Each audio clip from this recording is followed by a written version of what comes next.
I'm following the lash line with the roller and bringing it nice and smooth through.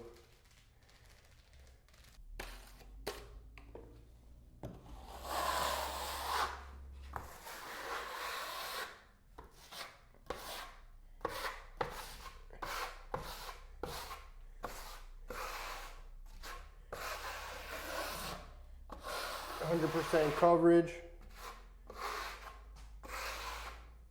Get it pretty smooth. Going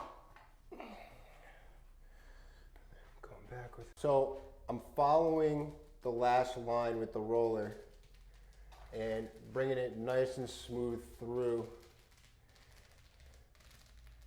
down. And if this starts getting stuck right here on the roller, you just re-wet it. Or, again, the best way to do it actually is to have 2 sets of croc rollers if you're working on a big wall. But, you know, this is it right here. So I put this croc roller on here, made a nice little pattern, let it dry out. You could see that it dried about 30% lighter than it did black. So what I'm gonna do is I'm gonna take this sponge and cut a little piece off again. Again, I don't want to waste this whole sponge on this little sample. Maybe if I was doing an entire wall, I'd use this whole sponge here. But for the purpose of the video and the sample, I'm going to use this little sponge. I'm going to take my gold Cera wax and dab it in here. And then same thing, nice circular motions. And you're going to start to see the crocodile pattern actually come out in this as I'm applying this wax. And again, I mean, this is art, so you can do this in any way you want. You can make this look any way you want. I could put a lime wash on here as well, and I can make this look a little more distressed. And I can make it two-tone. I can have a two-tone crocodile.